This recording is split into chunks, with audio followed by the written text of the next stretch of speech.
Ok, dans cette vidéo, je voulais juste montrer comment on peut construire une machine automatique du type CNC, qui veut dire Computer Numerical Controlled, voulant dire une machine contrôlée par ordinateur, et que j'ai construite à base d'appareils, d'anciens appareils tels que le scanner, une imprimante et un lecteur DVD. Comme on le voit ici, j'ai gardé la base d'un ancien scanner où j'ai gardé les deux axes que vous voyez ici avec son moteur pas à pas.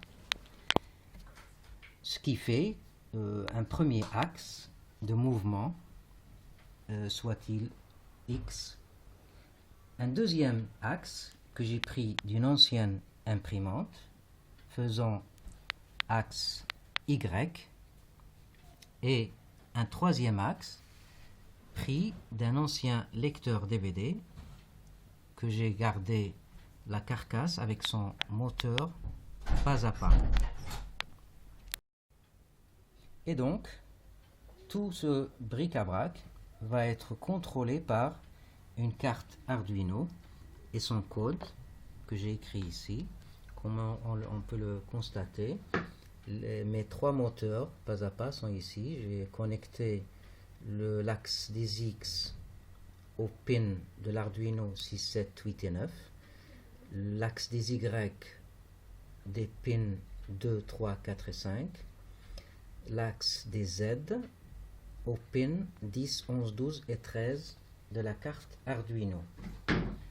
Et ensuite, comme on peut le voir sur le code, c'est juste une affaire de boucle for. Comme on constate ici, c'est une suite de boucles for next. Et on peut expliquer la construction du circuit comme suit.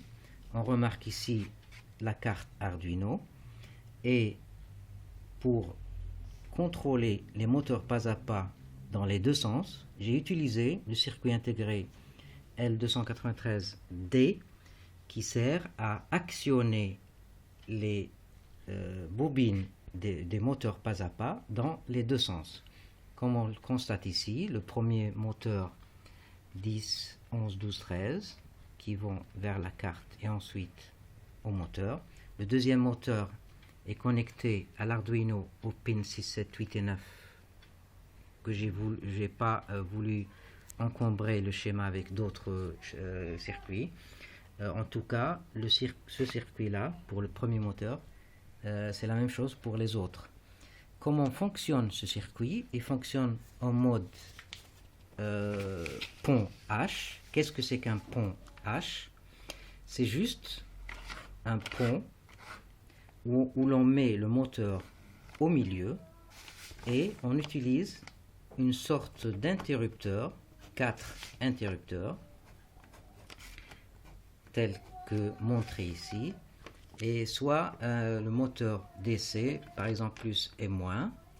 Si l'on ferme cet interrupteur 1 avec le deuxième, le courant va traverser le moteur dans ce sens et donne un premier sens au moteur.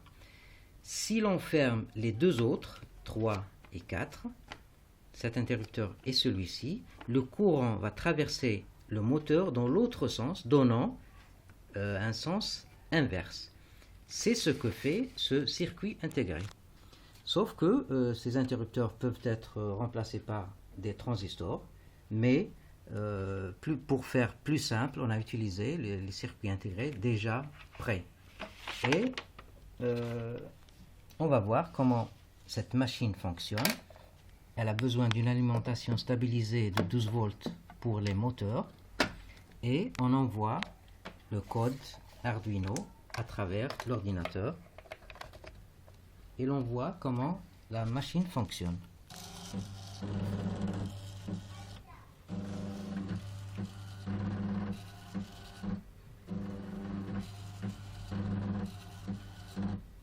On remarque ici les trois mouvements.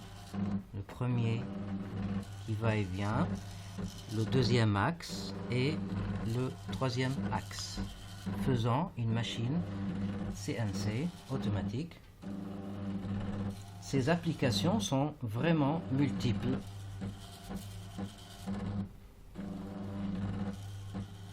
Comme petit exemple, arrêtons la machine. J'ai essayé de tracer quelques lignes dans un carré, comme on peut le voir dans ce qui va suivre.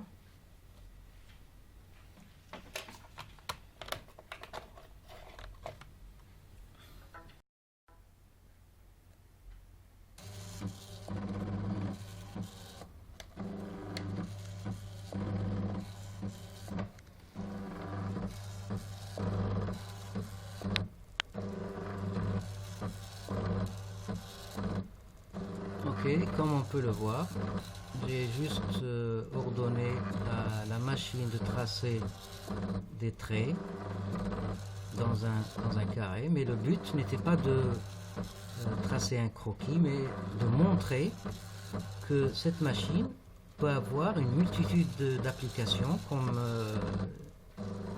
le montage des cartes électroniques, ou bien on peut y monter une tête de perceuse par exemple pour le perçage, etc. comme application. Et enfin, cette machine peut être vraiment améliorée en utilisant ce qu'on appelle le G-Code Sender,